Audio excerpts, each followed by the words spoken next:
Here we are. Oh, Woohoo! I'm so here we are. excited. The 100th episode. First of all, this is amazing. I know. A birthday party. It's a Oh, birthday party, gosh. and we have our friend Ashley Gibbs Davis back again. She is from Midtown Associates, Coaching and Consulting. And Ashley, I'm so excited you're here because we've had conversations with you before, and you really are someone I think that's able to open up a space for people to talk about courageous leadership, emotional intelligence, even I would say, ways to help with stress resilience, mindfulness, authenticity, that kind of thing. And also, you're a globally certified facilitator with Brene Brown's Dare to Lead. That's how you and I met. I got certified through that program. So I can't think of anyone else better than to be here on our 100th episode. So welcome. Thank you, Erin. It is truly an honor to be here and to be kind of in a way hosting you all on this show for your 100th birthday and letting you be like the special guest stars alongside incredible human beings. Yeah, I'm getting nervous. I completely trust you, but yes, we're going to do something different. We're going to hand the reins to you for a while here and just kind of allow you to do what you do so skillfully and thoughtfully. And that's just to kind of help us create space about this 100th episode and the work we've done and maybe even what we want to do in the future at some point. And just have a good time. So I'm officially I'm handing it over to you, Ashley. Yeah, thank you. And again, it really is just a total gift to be here and to have this space. And I feel really privileged to host the three of you. And also Letitia, who I had met when I did the podcast earlier. I know she's been such a part of this journey. Yeah, big shout out to Letitia. What, Fred? I said a big shout out to Letitia. Yeah, definitely. She's in the birthday party. And I want to make really clear the intention behind this because I think it models really powerfully and beautifully for this community. As educators, you three give so generously out in all that you do, each of you individually on Teachers Pep Rally and beyond. And there is not as often a space where you pause and reflect and really take in and even behold like the amazing gifts that you have brought in and the impact that you've had. And so to take this 100th birthday episode and model that as human beings, as educators, and all of the ways you are in this world, I want to make that intention really explicit because I think it's powerful and beautiful and courageous to let yourselves be seen and honored. And I hope the chat is alive with applause and shout outs and all kinds of things that reflect back to you the impact that you've had on so many people. So thank you for modeling that also for me as a human being. I think it's really exceptional. Thank you. Well, thank you for and that. Courageous. Okay, so I know I have questions and we have questions that as they come up in the chat and get brought in, that's very invited. So the first question that I want to ask is kind of going back to the origin story. The first podcast episode was August 30th of 2020. And so if everyone can sort of time travel back to that, I think for educators in particular, that was a seismic shift off of any Richter scale, totally unprecedented time. And I know I've had some glimpses into what you shared about that transition to bring this into the world, but I'd love to hear you all share what it was for you at that time and how this kind of came from that and what it was like for you to have that first episode. Wow. I would definitely say it was, in fact, as you were saying that, Ashley, I could feel myself stop breathing for a moment, just thinking about what was going on at that time. And Fred and many people, but Fred and I in particular, we were calling each other a lot. So yeah. Fred and I live in two different, totally different states, but just with minute by minute, day by day, things in education were changing so quickly early on with the pandemic. that we were just kind of calling each other and saying, are you seeing this? Are you hearing this? Or what are you all doing about this problem or that problem? Or how are you solving this? And it was just like, I felt like it was round the clock. We were having these conversations. And I feel like Fred and I kind of sometimes would get off the phone and be like, wow, that really was helpful. And I think I said to him one time on the phone, you know, Fred, I wonder if other people would value having these conversations. I'm sure we're not the only ones that are having them or need to hear them. And he's like, yeah. And so then I think, Fred, you probably called me like the next day and said, you know, you said something that's kind of interesting. Do you want to do a podcast maybe? And I didn't realize how quickly we moved on that, because then we started recording end of August. That's ridiculous. Yeah. Yeah. I mean, it was a quick turnaround. I think, thanks, Angie. There's a shout out to Angie, one of our former guests here and our good friend. Thank you very much. It's funny. I'm literally like 15 yards away from where I paced up and down the sidewalk as we were talking about that. And I think about that a lot that summer, at the end of the summer, getting ready to head into the classroom. And it was one of those moments, I think, we had some experience with this creator space that's become so popular with so many people now doing their side hustle or their main hustle now. And the idea of the podcast, I think, because we had seen some people do them. Pete, I think, if I'm not mistaken, Pete, you were probably the one with the only real podcast experience, right? Didn't you had already released, or you were in the process of working on your podcast? I failed tremendously at one, and we were looking for.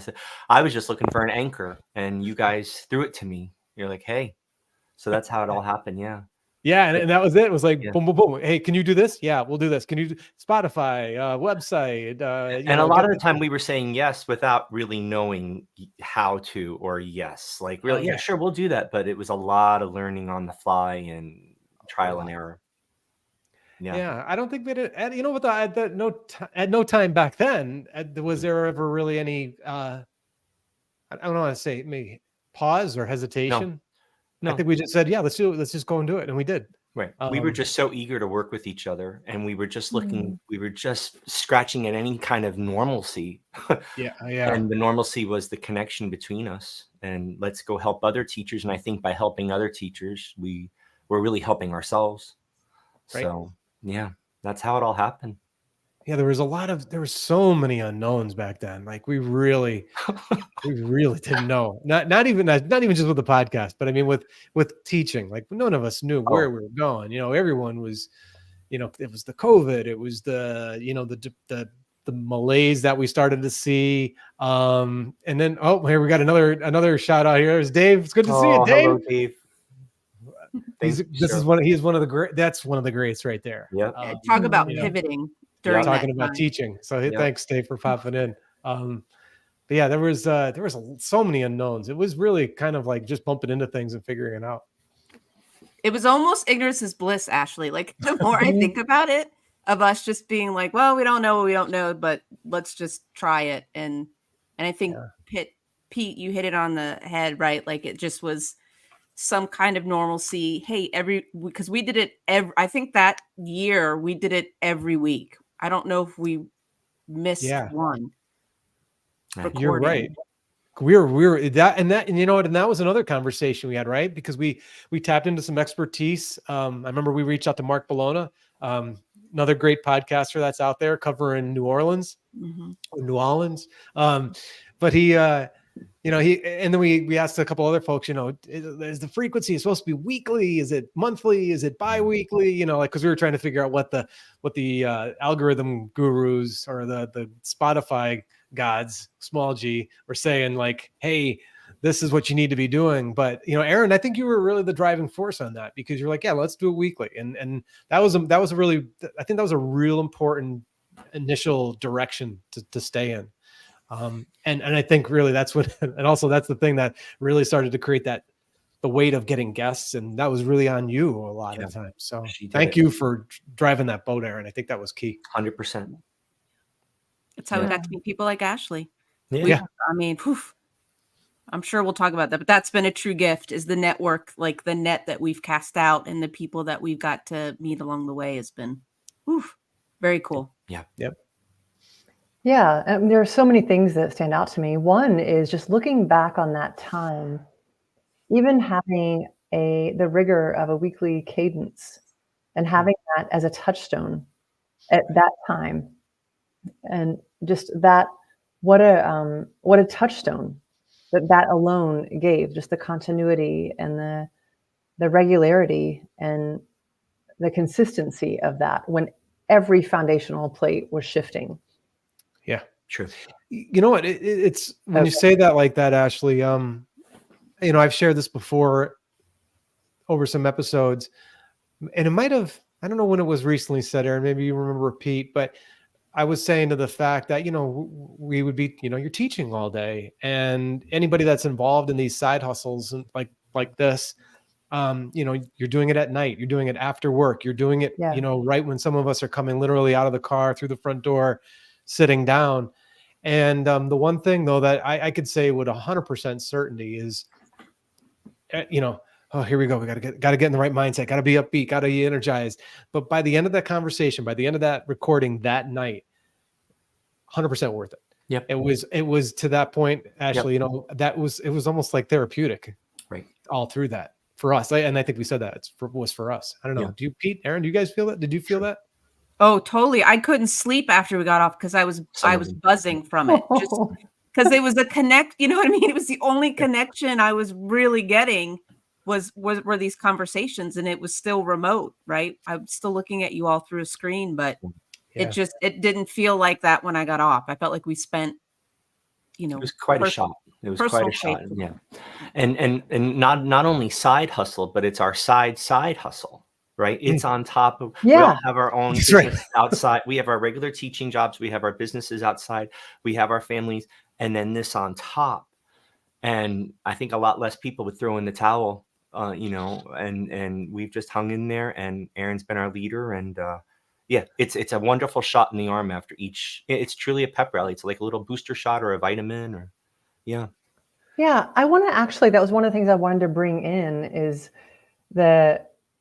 you call it a hustle and a side hustle, but when I first was on with you all and I read your backgrounds, you're so likable, and otherwise it would be super intimidating.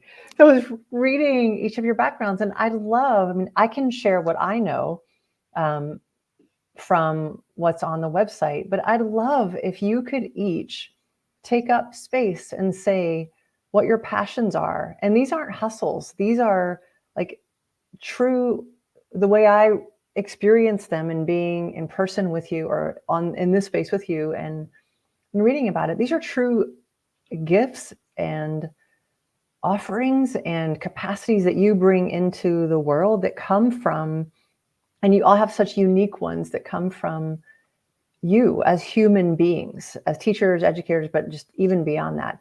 I would love if you can bear with me to lean into the spotlight a little bit, and each of you just share what your passions are. There's Teachers Pep Rally, and what else fills your heart and your life and that you've brought into the world where you feel that the impact you've had has been really fulfilling for you. And you're each so different. I'm the shortest. No, actually, Aaron's the shortest. So you're right. Aaron, I don't know. You want to take that first, or Pete? Whew. You know, and I love that Ashley's doing this because I told her, I'm like, watch us all squirm when anything comes up that spotlights us, because we are the worst at that. Yeah, I will, only because, you know, the work that we do here, I haven't really stopped to think about how proud I am of us, of this, and in doing this and having this conversation. I'm like, this is pretty cool. Like, I'm very excited that we have stuck together in this and supported each other, because there's certainly a lot of conversations behind the scenes or weeks where one of us is falling apart big time, but it doesn't make it to this space always. So I'm just really proud of my friendships with you all and the conversations we've had and the guests that we've been able to get. And I think it's a true testament to you all of when we have people kind of at the end of it, you know, we finish the recording, but then we usually hang out a little bit with our guests. And it's just, we've had so many people who are like, there's just something going on with you all here. I don't know what it is. It's very cool. It's just been a really great conversation and the energy. So yeah, I think when it comes to this stuff, I'm very proud of. And then for me, you all know I am really all about supporting educators. So when I'm not doing my job in a K through 12 school district, whether I get paid or not, most of it's volunteer time. I am out there hustling and supporting educators wherever I can, whenever I can. I'm a phone call away. I'm an email away, because this is tough. It's so tough. And things are changing all the time. And there's some really great people out there doing some really good stuff. And they just, as long as it's a safe environment and they feel psychologically safe and physically safe, a lot of times it's more of just needing someone that's kind of from the outside to listen and say, maybe we need to kind of like change our mindset and not get so focused on this or that. Because if you look at it, you're doing this, this, and this, and that's amazing. Focus on that. Focus on that. So I continue to try to be a cheerleader. I've had fun creating conferences for teachers. Yep. The second one's going to be in June in Orlando, and I'm very excited about that. The first one, I think I smiled probably even in my sleep at night, because I was just like, the people were so amazing and so just all in and just wanted to have fun. And I've told these guys, one of the participants came up to me in the middle of it and said privately, I was going to quit. Like next year, I was going to not come back because it was the summertime. And I said, really? And she said, yeah, you just kind of started to make me think about, I was getting all worked up about this stuff that's out of my control. So I'm going to start changing the stuff that's in my control in my classroom and see how it goes. So for me, that, if I can be a part of just celebrating someone and they do it on their own, then I don't know. That's what I'm all about. But yeah. And you have your blog and Yep. the Happy Teacher workshops that you offer. Yeah. And I'm appreciating that these aren't like standalone things, that each one informs the other. And it's also, I think, no coincidence that it's at Disney. Yeah, no coincidence. As you can see, Mickey Mouse behind. Yes. And I say that lightly, but also the benchmarks and some of the modeling and the standards of Disney, you've really leaned into that, and that's informed your own work and it's influenced what you bring into your content in different places. And so just leveraging from so many different sources. Yeah. Thanks. Yeah, I do. I think they have a high standard. I have a high standard on myself. I maybe put too much of a high standard on other people sometimes too, but I just feel like we're only here for so long. So let's try to be our best as best as we can on the days that we can't. It's okay. Tomorrow's a new day. Yeah. Pete, what about you? Oh boy. I'm a music teacher at elementary school. I fell into it. I did not want to be a teacher. I came from a family of teachers and nurses and firefighters, and I was quite the rebel. Did not want to do that. And moved here from my wife's job. I was going to work for Disney. And Disney said, don't come right now. Hold off. Wait a while. When we don't need you right now, is going to be performer for them. And so then they said, would you go back north? Would you audition for our theatrical division? I said, no, I just moved from up there. No. And then they said, okay, well, hold on a while. So then I was waiting, and I said, well, I got to make money. And I said, I got that darn music education degree in my back pocket. Let me see what I can do. And there was a elementary school here in Marietta that was looking for a music teacher for 2 months. And 20 years later, I'm still there. Started a chorus there, and I just fell in love with it. No matter how hard I tried, no matter how hard I didn't want to do it. And then Disney called, and I said, thanks, but no thanks. And we stayed here. And I still say, how did it all work out? And from that, my passion is just creating with students of any age, of any ability, but just being creative. That's my whole shtick. And my favorite sounds are the sounds of people singing or people laughing. And in my classroom, I hope there's a lot of it.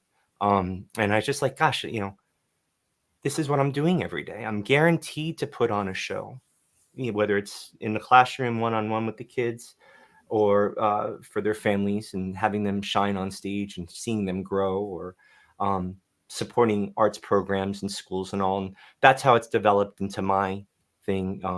So I've had a theatrical production company that has been housed in my house for 19 years. So we have 19 years of scenery, costumes, and props in my house. But the most fun house in the neighborhood. Most understanding wife in the world. But we're gradually, we've earned our nonprofit status, and we're and it's because of TPR. It's because of Aaron and Fred. Really, they really have no idea how much they've helped over the years to make it happen. I don't know if I'd still be teaching right now if it weren't for TPR. So really, it's the truth. They really, really helped out.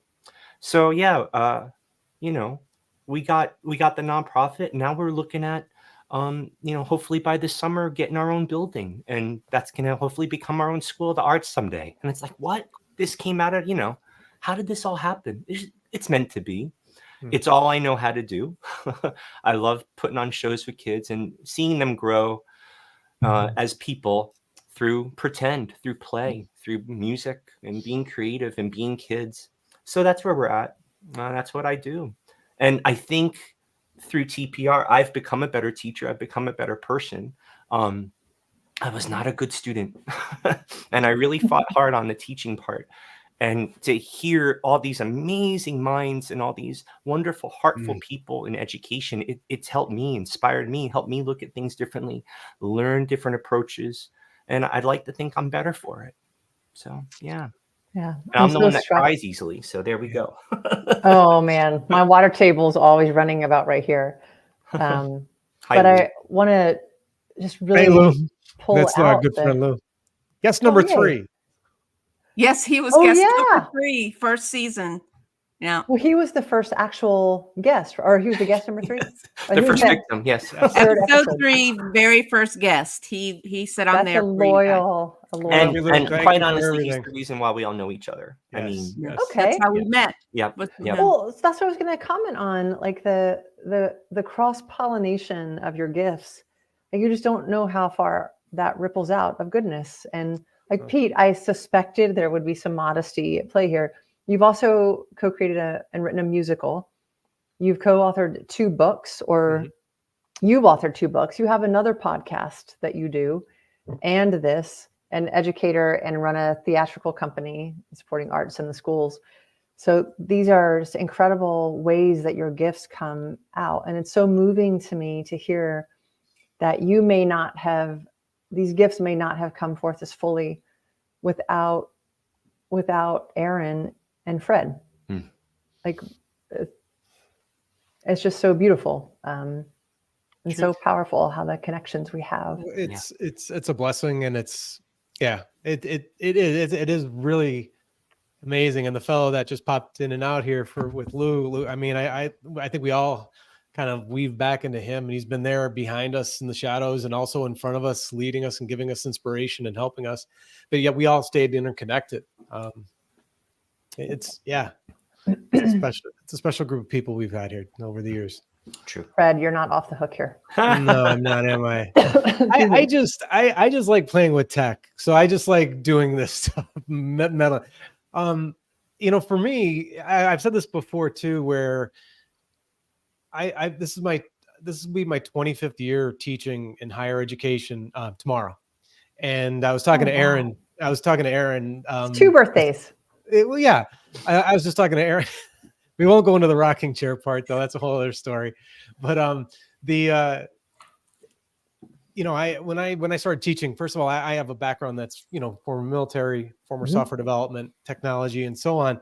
And me coming into education, I'm always at a loss for words, and also just in awe of people like Aaron and Pete, who I consider formal professional educators. They went to school for it. They hone it they're in it. They have their professional development regarding it and all that. For me coming in, I knew my stuff, and that's what I would teach. And I would learn to be a teacher. So yeah, we're brought along at the collegiate level. We have opportunities to go to professional development and get up to speed on some of the mechanical pieces, rubrics, goals, objectives, planning, all that. But it's a slow process. It's a much different process, I think. But when we started to meet these guests, elementary school teachers, principals, people like yourself who are in the leadership space, I gained so much more confidence. And like I said, and this is, well, you know, since 2020. So I'm quite a long ways in my teaching career. I'm still finding out I'm learning so much more, and it's fun, and it's kind of cool to evolve it. And I think meeting so many guests, I've quickly learned how much I don't know. They've inspired me to learn more and explore more, to the point where we were in a faculty meeting just this past year to start off this spring term. And I'm asking questions that I remember kind of harnessing from a prior guest about assessments and skill assessment and understanding the classroom space. And it was one of those moments where I'm like, well, I'm asking these questions only because I was listening to this podcast. I was interacting with a guest from this podcast who made me so much a better teacher.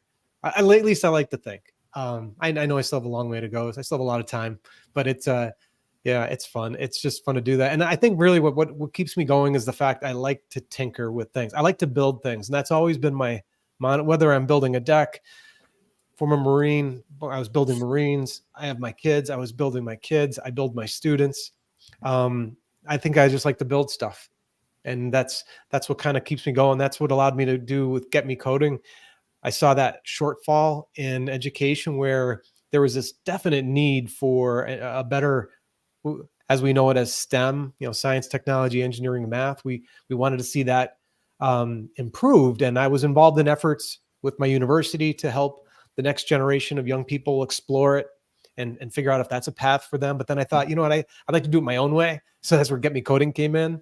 Learning more about entrepreneurship. That's where the hustle side came in. And then when this piece came around, I think you said it best, Ashley, right at the beginning of it, was they're all of our, everything we're doing, nothing exists on an island. They all are intertwined. You know, it's for Pete, it's the arts. Well, he teaches arts. That's what he does on the side. That's what he does in all the space. Erin's in education. She is like, bam, right in education with their conferences and with the websites and the blogging and now the teacher pep rally. So it's a real cool layering, if that's one way to look at it, a sandwich, you know. But it is all interrelated. It's not like I'm doing welding and then I go out and I weld something for a few hours or something. Not that that's a bad thing, but I think that all of our stuff is just, and that's what I think allows us to keep coming back and having really rich conversations with so many great guests, is because we're interested in learning what they know and we want to share what they know. And then hopefully that knowledge lands in somebody's lap who's an educator, who's possibly seeking a path, or maybe they're struggling a little bit, and it's something that empowers them to be more effective in the classroom. So that's what's fun. Yeah, thanks, Fred. And I want to pull out there that one of the things I heard you say is how you came into education in a different way. And there are other people who are like the formal and I want to name, you've won a multitude of teaching awards. And so if there's a teacher and an educator to model after, you have made and broken the template again and again in all of the ways your gifts come together, and how your passion for teaching and sharing and finding spaces that are underserved and really filling that with your gifts. I thank you for noticing that and recognizing it. That means a lot to me. And I'll say once again, like, those awards came a little bit later in my time as a teacher. And I will say, in full transparency, the one award I firmly believe is attributed to one of our former guests, and that was Lee Cockrell. We all have management techniques, daily to-do list, like task management, like processes maybe to help us be more, we move through our day more effectively or whatever. And I had done a number of things, but it wasn't until I applied some of the stuff that he had espoused, that he was teaching and talking and writing about, and I did it. And lo and behold, it gave amazing results, not just for me, but for my students. And so once again, it's this whole ecosystem. It keeps on. It's like the Jelly of the Month Club from Christmas Vacation. It's the gift that keeps on giving. That's a terrible gift. No, I was kidding. This is like a birthday party. It's a gift exchange. It really is. I appreciate you all so much. and sharing how gifted you've been in the guest and how that like reciprocates and spills into the other episodes in your own life. And my heart feels so full thinking of all the people who are then gifted by what ripples out from that. And I want to ask you, because you mentioned this, just all the people who've been on the show. So I was trying to make a list of the topics. I went through all the episodes. It's covered. This is just like a skimming the show. Artificial intelligence, the coach from Ted Lasso, mental health struggles, creating community through music, financial well-being, gender and sexuality, teacher burnout. It's like, I was thinking, like almost asking the inverse, like what haven't they covered?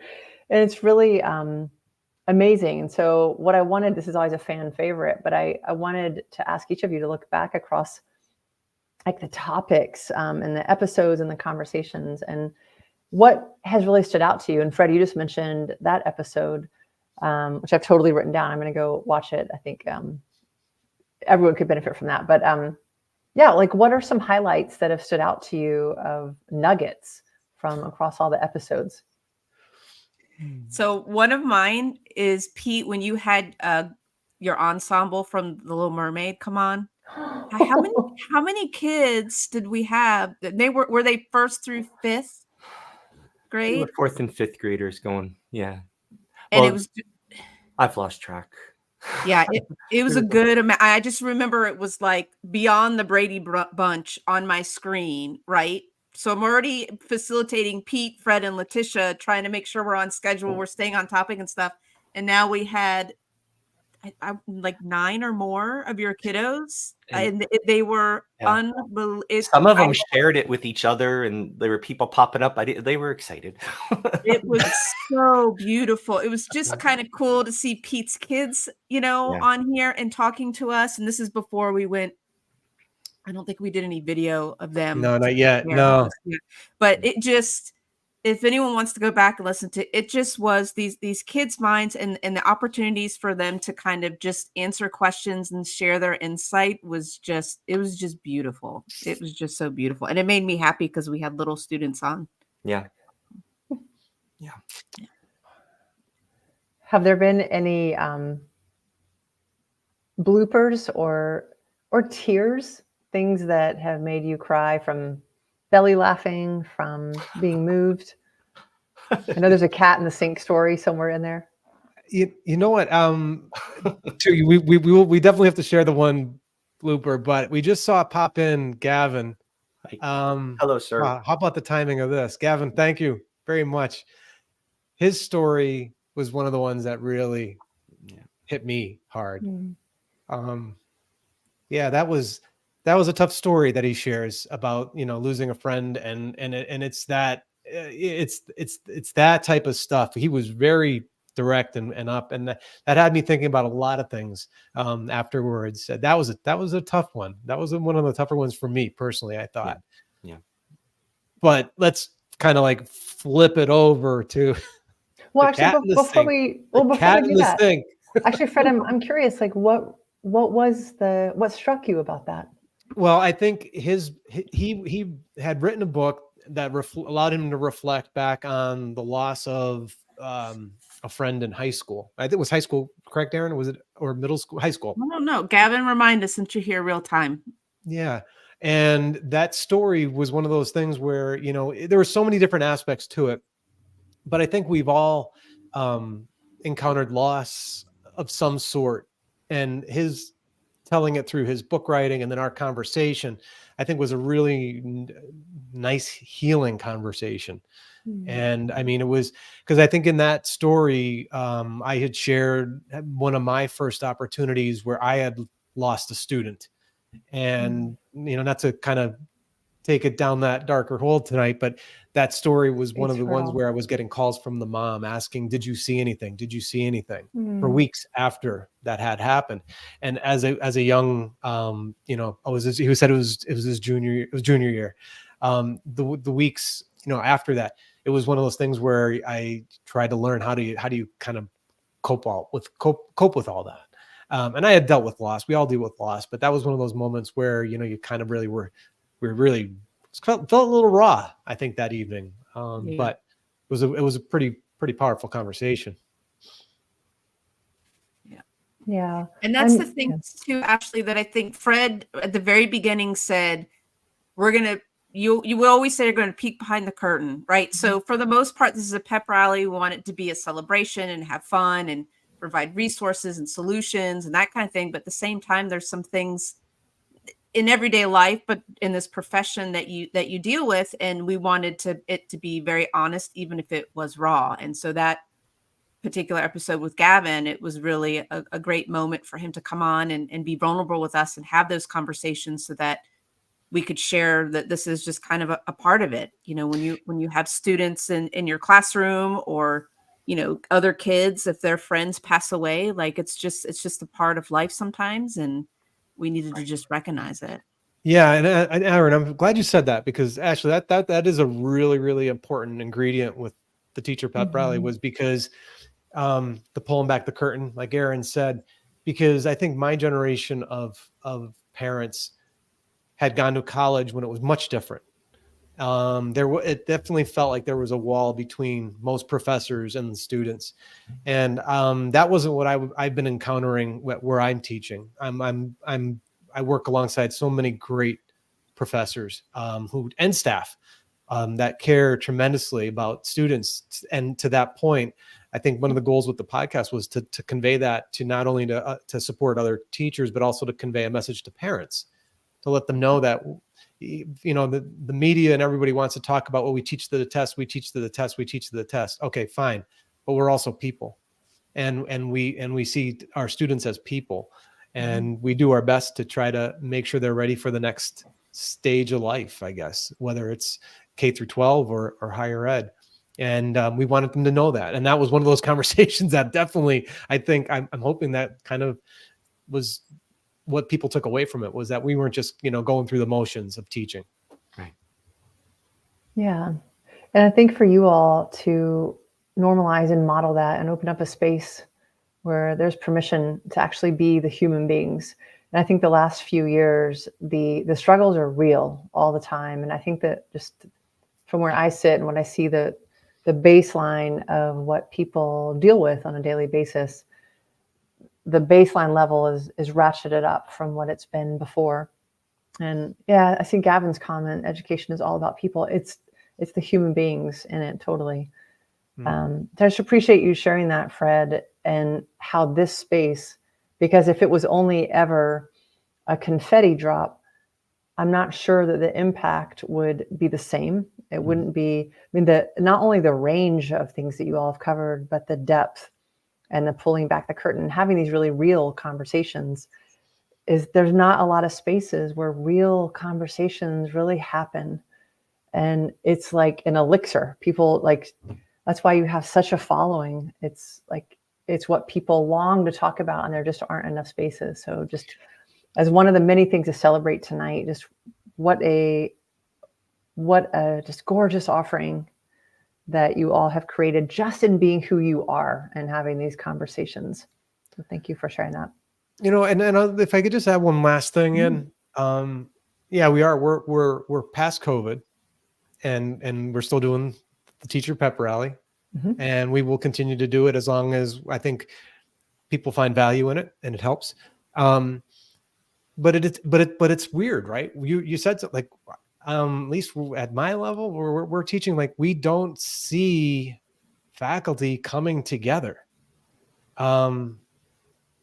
There's a lot of people just floating that are teaching, and I'm hoping that maybe still, like, as people listen to this and watch this now, I'm hoping that helps kind of repair this drift that seems to be happening. I'm witnessing it, at least. I don't know if anybody else is witnessing it, but you know, it's something that I think might be needed now more than we were in COVID. I don't know.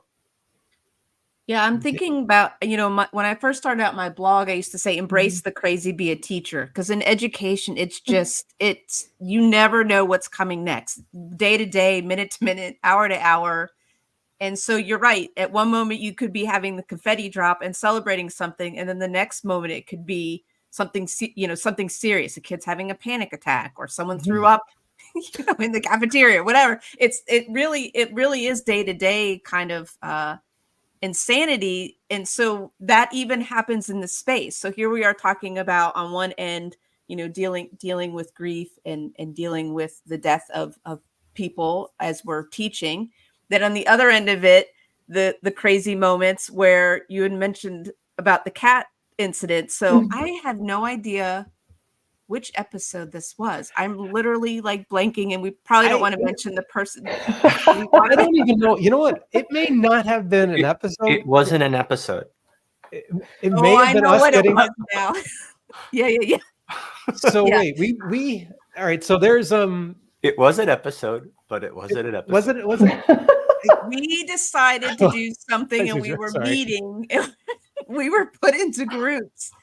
Oh Lord, we were put into groups, and we were separated into different parts. We had these people that were giving us support in various areas to support us with where we wanted to maybe go with the teachers' pep rally. So we got into this one group or room, remote space, because I think it was on Zoom. We got pushed into this space. We were speed dating. Yeah, we were basically speed dating, but with like professionals, lawyers, accountants, like different, you imagine. I can't remember which role this person had. And we're trying to have a serious conversation with them about our business plan and where we're thinking about going. I think we were talking about finances. Yeah. And we know how that well went. Yeah, that went really great. No, so he keeps pausing and looking off camera and yelling at someone. Pete, it was like Toby. I think it was Toby. But we had no idea who the person was that he was yelling at, and kept telling Toby, get out of the sink, get out of the sink. And then he'd come back and very seriously, like not skip a beat, like there was nothing just going on, go back into the financial conversation with us. And we're all looking at each other on screen like, what is going on?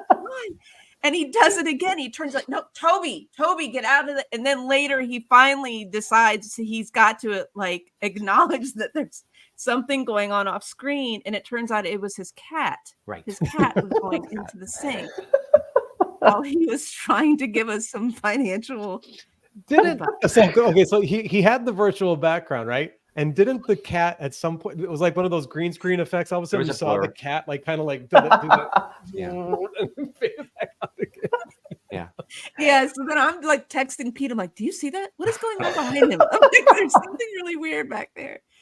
So yeah, that was a good one. I still but that so yeah, that's right. That was, I wonder, because we had appeared as guests on a local radio station up in the Pennsylvania Northeast. I forgot. Where we talked about the podcast, and then we got invited to participate in another activity. So we all chimed in. We said, yeah, let's go give it a try. And that fellow was just, it was one of those moments where like, it was very early on, Ashley, where we were like excited to be able to promote our podcast like on a different platform with someone. And so it was, but they said you can only have two of you. So everyone decided me and Fred would do it. Yes. So we get on and we can't see each other because it's all, you had to do it all on your phone. Mm-hmm. And so the guy kind of tells us, and it's going to be on a radio station. So you know how DJs kind of talk and tell you real quick, okay, here's what's going to happen. And as soon as the commercial's over, you're going to talk, blah, blah, blah. And we're like, okay, fine. And I can't see Fred or whatever. He asks us a question. Wow. Fred's answering. And I'm listening and I'm kind of nodding, sitting over here. All of a sudden, Fred just disappears. Yep. I forgot about that. We are live on this radio station that's going to then be a podcast. And I try to jump in, and the DJ and I are kind of trying to cover it for a little bit. And Fred comes back on. Come to find out later after we finish it, Fred's like, sorry about that. He had the earbuds in Bluetooth. His ear. Yes. And his daughter got in the car to go drive and get some coffee or something. When she turned the car on, his earbuds drove away. And he drove away with our conversation. So my daughter's like, listen to the conversation, and she's driving away. And like, she's texting me. She's going, "What's going on? Are you okay?" I'm like, "Am I in this meeting?" And and literally, I was literally like in a black hole. Like I had no idea what was going on. I'm like, where did this go? That was the first time that happened. And it happened a couple of times since then. Now, of course, the kids taught me all about Bluetooth and how to disable it. I'm like, oh, thanks. Well, I'm driving away. She kidnapped me. So, Literally. I went think to I get lost coffee. 5 pounds. yeah. So if anybody's listening out there, if you're ever a guest on any kind of show, don't use anything disconnect. Bluetooth. Yeah, don't use Bluetooth. Yeah, disconnect. Right. And be prepared to cover your colleague who may go into a black hole. That's correct. Yes. Thank you, Erin. Well, before we shift, I think this is so juicy, but are there any other highlights that you want to name? Because I think at one point y'all had batted around the idea of having some sort of like parade of having everyone who'd ever been on the show come back. And but since that's not as feasible, are there any other highlights that really stand out for you? Happy ones, difficult this ones? is kind of cool. We've got some people popping in that we haven't heard from in a while that have been guests, or they've been super supportive of us this whole time. So that's been really special to kind of see that popping on while we're talking to you. We've had some really cool tech people on, Fred. Fred has made sure every year in October we do our cybersecurity awareness. So we've had some really great guests come on and talk to us about that. I've always enjoyed that. It's every October. We do it without fail. And I think more and more people are realizing how important that is. So I would highlight. Mark's been a staple, right? We had him a couple of years. We had some different ones here recently. Those were great talks. Mark's a great guest to have because he's Mark Gonzalez. Yeah. Mark Gonzalez is very personable. Like he communicates incredibly well when it comes to the tech topics. I think that was the first time I heard cyber hygiene. Cyber hygiene. Yeah, that's right. I was talking about that today, actually. I love the episodes where our guests share stories. Yeah. What have been some of your favorite stories? That I'm not great with because I have the world's worst memory.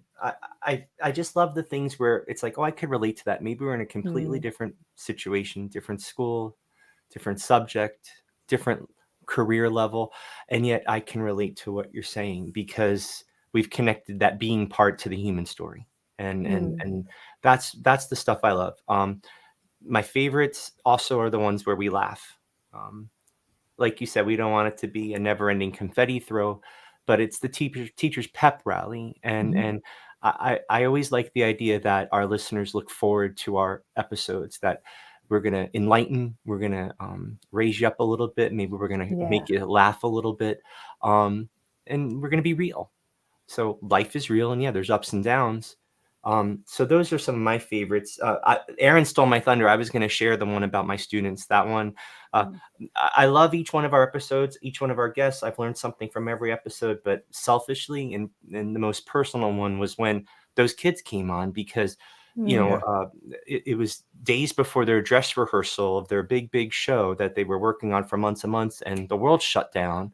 And my school was the first school in our area to shut down. And we were told, don't talk to anybody, don't do anything. Then I pull up in my driveway and I'm like, what am I going to do? And I just felt these poor kids were just terrified. So I made a video and I told them, we're going to do a show. I promise you, you will do your show. I don't know how, I don't know when. And we let time get by. We kept in touch. We kept doing all sorts of, whenever we were supposed to have rehearsals or performances, we kept doing stuff on Zoom, all sorts of events. We did a murder mystery. We did Iron Chef. We did Lego contests. We did talent show. We did Masked Singer, bingo. We watched movies together, all sorts of things. And then when things started to get better the next school year, I convinced my wife again, can we make a movie version of the show here in our backyard? So we made a tent studio in our backyard. The kids came over one at a time in the winter in my basement. We recorded their tracks and their singing. We mixed it together. And then when it started to get warmer, as spring approached, they came over and we filmed it outside. And they got to perform it and edited it all together. That it took the whole summer. And that's what we had them on for. That's what we were celebrating, that the movie was done and we were, streaming it to families and friends. There were neighborhoods here that played that in their communities and like at their pool houses and all. And kids were gathering around watching the kids in this show. It's crazy. So yeah, that was like my favorite one, most personal. I do enjoy the ones that make me laugh though. The lunch lady. She was amazing. That The was a good lunch one. lady. Before you go to the lunch lady, yeah, I just want to yeah. say, Pete, I will never forget that story that you just Aw. shared. And I feel like you single-handedly unbroke hearts. Yeah. It was cool. It was cool. It Super was, cool. and I feel like that episode was sort of like I kept my promise to you guys. Now it's time to go to middle school, be on with you, onward and upward. So it was a really cool closure. Yeah, that's Yeah. powerful. Thank you. Okay, Thank you. lunch lady. Oh, she was hilarious. We just love hearing funny, just little Funny anecdotes of stories. things that you hear and things you see and experience at school. Whether it's a yam or That's the one. a falcon flying into a door, all sorts of good stuff. Yeah, she had great little stories, and I think that she just kind of tells them matter of fact makes it even better, right? Right. That this is just the typical dialogue you hear, right, in a cafeteria with elementary school kids, and it just was so great. I think that's why it's fun to have these different guests on, because we're trying to highlight there's so many people that play a role in education, and so we really have tried through the years and hope to continue to do that, of having those different voices and perspectives come on, because it really does take everyone, right? We've had a bus driver on, with cafeteria worker, like Fred said, principal. We're trying to reach out as much as we can. My dream, and they know this, is to hold a contest, because in the summertime, band has their camps. My dream is, because we take the summers off, is to put out a contest for high school bands to come up with their version of our pep rally jingle that you hear on the beginning of the podcast. And then we would play them and have people vote on it. And then whomever wins will obviously play that one, right, for a while, maybe for our intro, but then we'll have the band, teacher and maybe some of their students come on to the show. So Aaron's had this idea for years. I can this is going to happen. I want it to happen. So any band directors, band teachers out there, if that sounds cool to you, reach out to me, because I really that would be cool. Yep. Yeah. There, the gauntlet is down. Let's do it. Yeah, may it be so. I want like a real funky version. Me too. Lots of drums. R&B version. I mean, yeah, some choreography to go with it. Yeah.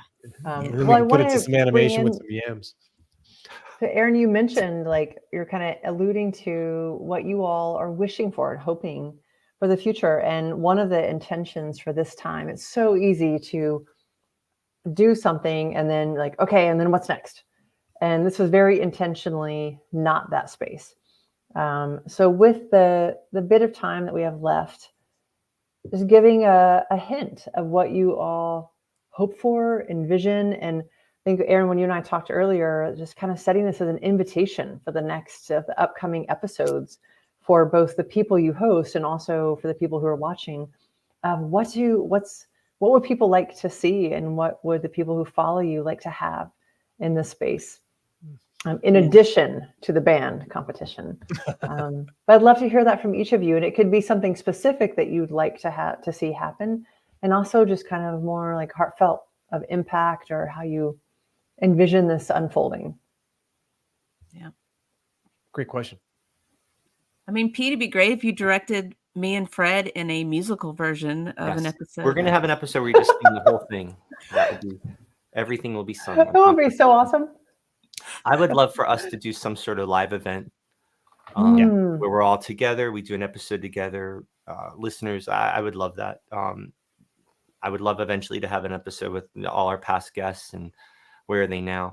I think our episodes are such a treasure trove of information and inspiration. I'd love to do something with all that material. We've talked about books and things. So that's something I like us to do. Again, we're grinding hard. There's a lot of stuff going on. We wear a lot of hats, but we're always chewing on those ideas. Yeah, I think that we talked a little bit about it before we went on here tonight, and that is make the material that we've collected over these past several years. I I don't know how to, we need to do a better job with curating it so that people can make better use of it, to find things, to pull things out of it. Because there's just so if you go out to the YouTube channel, for example, we try to create them into buckets. There's some buckets out there by topic. And that's just the tip of the iceberg, where I think we could probably take some more of this, and to Pete's point, make use of it and make it available at a live, some kind of live event. And maybe even take it on the road somewhere someday. Maybe we can go visit schools. Right. That'd be fun. That'd be amazing. Talk to teachers at the schools and talk to students. Yeah, for us to just, the three of us go talk to a school and do the most awesome professional development session for a group would be amazing. I would love that. We could bring the lunch lady. We need snacks, and she is amazing. How about you, Aaron? Yeah, I just before that suggestion goes away, if there's anyone in the chat right now that's like, yes, please come to our school, make yourselves known, maybe now or in the future. Reach out to us. Yeah, we'll do it. That's what I was going to say is we've had some really cool invitations from people at the end of shows, from guests. And so that Garner Holt wants us still to come and tour their facility in California. That's cool. Yep. Juilliard, we got an invitation to come up there and do that. Right. So I think maybe it's just us kind of deciding and making time to do that. The marching band thing has been on my mind so much. I don't know why. I want that so badly.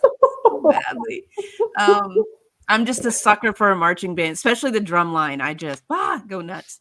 I agree. This sounds like a good 100th birthday gift. Yeah, for any schools that are listening. Yeah, I'm gonna jump on the doing some kind of event in person. I think the energy that we already bring, even in a virtual space, is pretty cool. But when you have the three of us in a room together, it's like a whole other level. So yeah, I think that would be fun. Yeah. I love so much how there's not even a whiff of like should be or need to do. It feels so much like where you started, which is we have so much kindred spirit, energy, things we want to bring forth, and such unique gifts and shared gifts. Let's just do this. We don't even fully know what this is, but we're going to do it and then do it again next week. Yeah. And then again next week. And it really just feels so freshly unfolding. And there's so many things that are telling us what to do or giving advice or like be about. And this feels like such an offering of, like when you were saying, Pete, earlier, I just want a space where people come and feel supported and encouraged. And it really is like just the heart of it, an offering for teachers, for educators, and for human beings. And so just even the freshness of what you envision for the future, it's just has that same spirit and joy that you had in the beginning. And I really, that word feels so powerful because on August 30th of 2020, to have joy in your hearts of what you were bringing forth, what a light. Right. Yeah, for sure. I mean, I can't imagine not looking back at any of this with any bad thoughts, mostly just gratitude for having this group to be able to do this with I think is just such a blessing for sure. Yeah. I'm wondering to close and this was Fred, a question you had said earlier, if your 2024 selves now could go back in time and your own lives were unfolding with all the layers at that time in August of 2020, what would yourself now, knowing like having lived the journey that you've had, what would you go back as a encouragement, as a cheerleading, as a pep rally to yourself? What would you say to yourselves back in August of 2020? Well, I ran a lot in 2020. I did a lot of virtual runs and it was amazing. And I have all these medals. My knees are shot now. So I would say keep running then, because at least then I ran. Now I can't. So run while you can would be my first advice. And there's Jared from the Daily Bell Ringer. That's awesome. Hey, Jared. Oh, hello, sir. Talking about history here. We're talking about 4 years ago, what we would have told ourselves. I think the other thing would have been do more of this. I think I took so many things so seriously with such a sense of urgency, and I just think do more of this, because this is where it's a gift to give out, but it's so much more a gift to give back. I think that's what I would have probably liked to say. Thanks, Aaron. I would have bought a new mic. I went through a mic change, and I went back to some old episodes, and I did hear my fading out. I'm like, oh my gosh, you're all very kind when it was happening, but I was like, oh no. What would I say to my former? I would say that first of all, you're going to be okay. Right. Because we really weren't sure where we're going. I was still suffering with long COVID, no sense of smell, no sense of taste. That lasted almost 2 years. 2 years. But you know what, Fred, you also went through some really big loss that year, you know? Yeah, I lost my mom, and it was one of those things. Yeah, it was just like boom. It was like raining rocks. And this was the vehicle that allowed me to see, the hope. And we can respark or reignite the joy, and because really it was everything was just mush, it was a lot of that going on, and this was good. So I would tell myself it's going to be okay. Make sure that you're ready. You're ready for an episode. There's a couple episodes where I was like flying by the seat of my pants trying to figure out who are we talking to here, because the other things were going on, but I think that would be the main thing. We're going to be okay. Just keep on moving forward. Yeah. That feels so like so many people would receive that, and so powerfully, like to know what you lived through at that time. And from this vantage point, to be able to go back to yourself then and really say, you're going to be okay. It's going to be okay. You will. Yep. Yeah. Thanks, Fred. Pete, you make a Pete, what would your pep rally for your 2020 self be? I love you're going to be okay. Keep on swimming. I love that. Everyone went through a lockdown at that time. I'm going to twist it and just be like, I don't know what to tell myself, because we did it. I went on autopilot and I just trusted, what the hell? Let's go for it. Got nothing else to lose, got nothing else going on. Let's dive in. I mean, there were weekends upon weekends that they would text me on a Sunday afternoon and say, Pete, there's nothing in this file, or the audio craps out halfway through, or Pete, this doesn't. And I'm like, I don't know what I'm doing. And we had so many hiccups, but we got through it. Just I looked forward to sharing that next week. Say, check this thing out. I made a train that's going to bring all the instruments from class to class, since they can't come to me. And I was so excited when I was making that silly train, putting lights on it and everything. And I was so excited when I was able to send a picture to them and say, I can't wait to share this with the TPR crew. So I would I want to look back and pat myself on the back, pat us on the back, and be like, gosh, we did it. We don't need to say trust or go for it or work hard, because we did it. We're here, wow. I'd like to look forward. Yeah. Yeah. I almost feel like you now going back, instead of being the wise one to give the advice, that you go back to that Pete, who's like almost like saying, thanks. Yeah, exactly. Yeah. There's a lot of gratitude. That's for sure. A lot of gratitude. Yeah. And, we keep seeing, from different people that you're right, Fred. I think people feel like it's a lonely profession, that we're silos, and I think if anything, I'm hoping, even if you don't listen from here on forward, but you create this kind of partnership with people you trust, so that you can have this too, right? Like whether it's you're visiting us every week, which we absolutely love. Please share it with your friends and keep it going and building the community. But if not, I think we're just a testament to you surround yourself with people that you can, go to laugh, to cry, to lift you up, whatever it is, help you find a resource. That's, I think, the key. We're all in this together. Yeah. Nice. Yeah. That's a really important point to drive home, Aaron. You don't need to build a podcast and websites and social media platforms. Just be present with those around you and realize you're all in it together in that sense, and work together and collaborate and get back in the saddle. And remember that you're serving students who see and watch everything we do. And that's important. And I think, and we all get worn out, we all get run down, but having that group, having that community, it's pretty powerful. It gets you back up and running again. That's when you go back and watch the burnout episode. Yes. That's right. Exactly. Yes. Exactly. Yeah. Well, there's a ton of Ashley- research that supports, just really quickly, what you're saying, that having it's relationships that are one of, and maybe the single most important corollary to happiness and a lot of the measures of well-being, of health and mental health, physical health. So I really appreciate what you all just brought in, of you don't have to go accomplish something. It's just being present in the relationships, and what matters to you about this life it's a good formula. You're the best guest on this show. What an amazing, amazing session, amazing episode.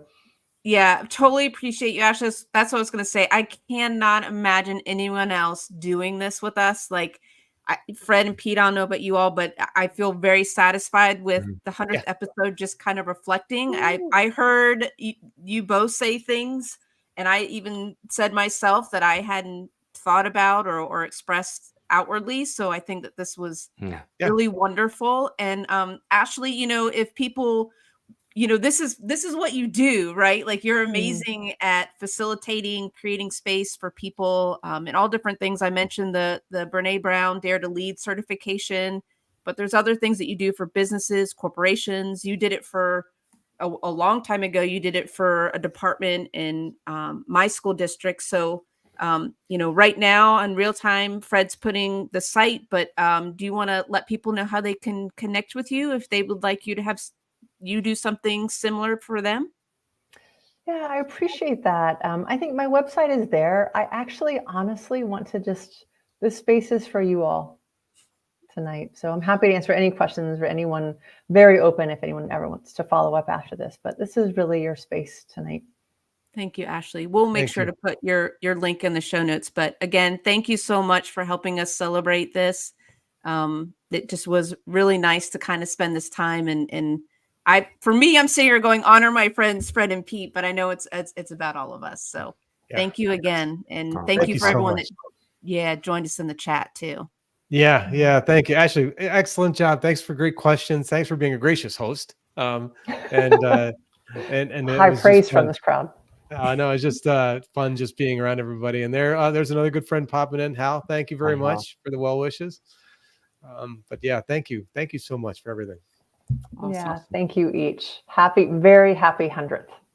Thank you. I don't feel 100, but that's we're looking good. Signing off. You are looking good. I'm looking really good, but I'm still shorter. But I'm taller than Aaron. I'm shorter than Pete. All right. Hold on a second.